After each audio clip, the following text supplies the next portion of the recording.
3 petits tours et puis s'en vont. Retour sur ces épreuves asiatiques, déjà oubliées. Bonjour à toutes et à tous et bienvenue dans ce nouveau podcast Un œil dans le rétro, consacré aujourd'hui au circuit asiatique éphémère.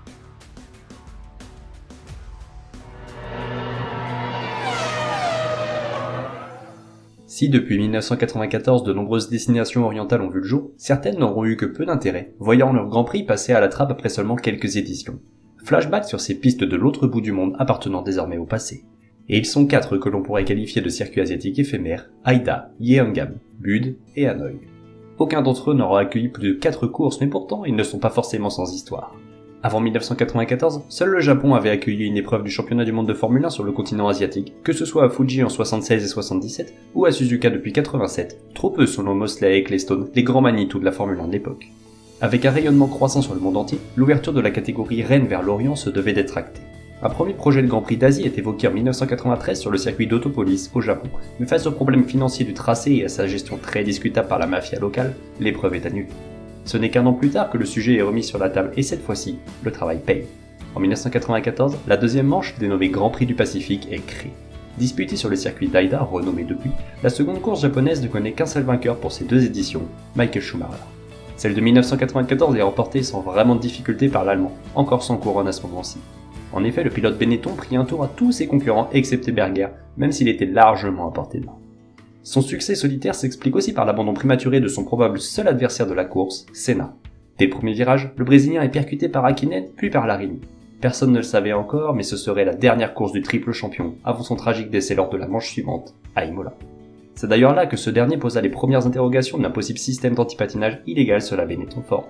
Dans une course ponctuée par de nombreux abandons sur ennui mécanique, l'écurie de Jordan tira son épingle du jeu pour son 50e Grand Prix, hissant son pilote Barrichello sur la 3e marche du podium, le premier pour l'équipe anglaise.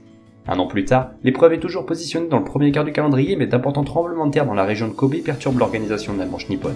C'est donc en fin de saison que le second et dernier Grand Prix du Pacifique se déroulera. Fort d'une année réussie, Michael Schumacher arrive en tant que prétendant à la couronne mondiale face à Hill. La course se résume en un tour de passe-passe magistralement orchestré par Benetton et Braun, qui propulsèrent l'Allemand en tête au prix d'une stratégie à 3 arrêts contre 2 seulement pour son rival du jour, Coulthard. À l'issue du Grand Prix, c'est en double champion du monde que le vainqueur quitte le circuit d'Haida pour la dernière fois. Après 2 courses animées, l'épreuve disparaît à tout jamais, jugée peu accessible de par sa situation géographique et de par sa proximité d'une semaine imprévue avec le Grand Prix du Japon, qui condamnera le futur de ce circuit, peu spectaculaire.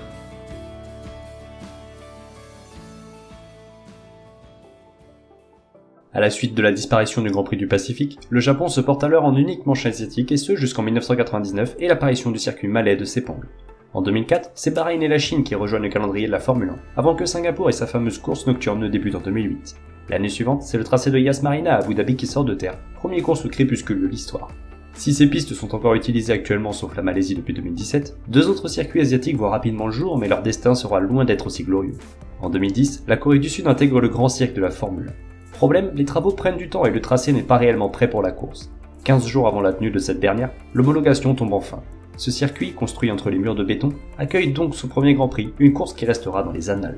Le jour J, la pluie s'abat intensément, si bien que le départ de la course est retardé.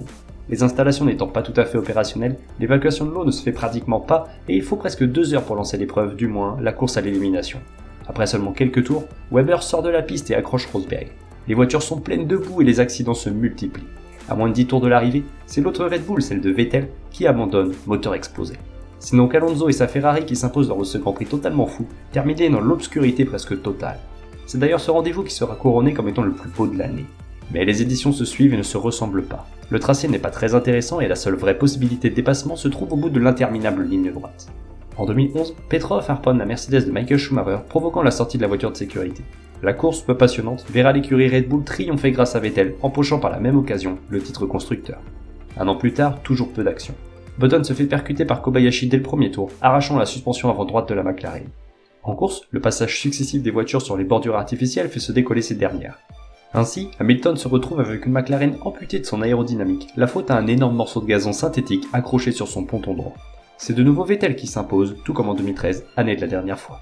Si l'épreuve est émaillée de quelques rebondissements comme la casse d'aileron de Rosberg ou l'explosion du pneu de Pérez, c'est bien l'accident Webber-Sutil qui fera passer la crédibilité des organisateurs à néant. En effet, alors que la course venait d'être relancée, l'Allemand s'encastre dans la Red Bull, provoquant l'incendie de la monoplace autrichienne. Au tour suivant, alors que l'épreuve n'était pas neutralisée, un 4x4 d'intervention emprunta le circuit juste devant les bolides lancés à pleine vitesse. Rapidement, les pilotes se rangent derrière ce véhicule sans savoir que la voiture de sécurité était toujours au stand.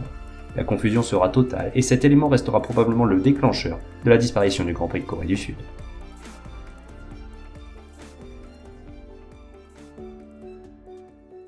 En 2011, une nouvelle destination s'ajoute aux nombreuses épreuves asiatiques. C'est donc sur le circuit international de Budd que se déroule le premier Grand Prix indien de l'histoire.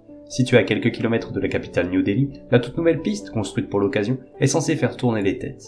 En effet, les organisateurs estiment que les moyennes autour seront les plus élevées de la saison, après Monza bien sûr. Avec une très grande ligne droite, tous les espoirs sont permis.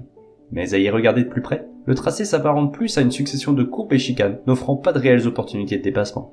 La première course voit l'envol solitaire de Vettel, de la pole à la victoire sans être menacé. Derrière, alors que Massa joue avec Hamilton et les vibreurs saucisses, un facteur inhabituel perturbe le Grand Prix, tout comme les éditions suivantes, la pollution. L'air sale de la mégalopole indienne atteint le circuit si bien que le ciel est ponctué de nuages de pollution, plongeant par moments la grande ligne droite dans le brouillard. Un autre gros problème de ce tracé réside dans sa proximité avec les très nombreux bidonvilles indiens, signe de grande pauvreté. Construire un complexe hors de prix juste à côté n'était peut-être pas la meilleure idée que pouvaient avoir les organisateurs. En 2012, nouvelle balade pour Vettel, grappillant de nombreux points pour le titre face à son rival du moment, Alonso.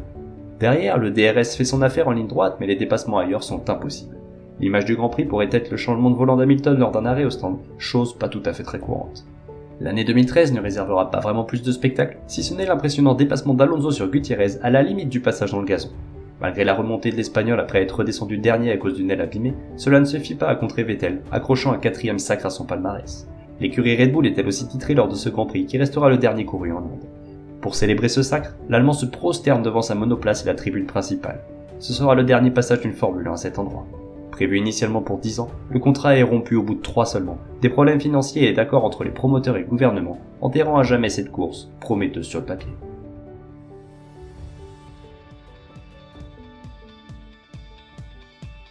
Avec les disparitions successives de la Corée du Sud, de l'Inde, de la Malaisie et partiellement du Japon et de la Chine en période de Covid, l'Asie se retrouve presque démunie de ses grands prix.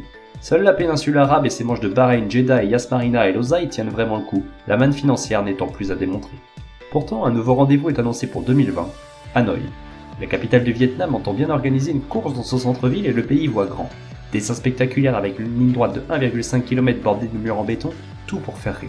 Mais en cette triste année, l'épidémie de Covid-19 frappe le monde entier et le plonge dans un confinement total. Le Grand Prix est tout d'abord repoussé puis annulé pour 2020 en attendant des jours meilleurs. Finalement, ce grand jour ne pointera jamais le bout de son nez. Le maire de la mégalopole est arrêté pour fraude fiscale. Lui qui soutenait fortement le projet l'emporte avec lui, peut-être un mal pour un bien.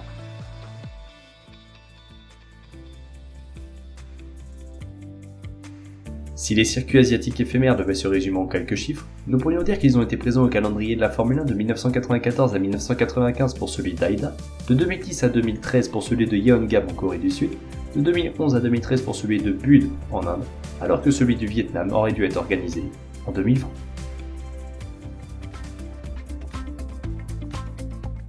Pour en savoir davantage sur toute l'histoire de la Formule 1, rendez-vous sur le site internet unoeildanslerétro 1.wixit.com/unoeildanslerétro, sur les pages Facebook et Instagram, et quant à moi je vous dis à très vite pour un nouveau coup d'œil dans le rétro.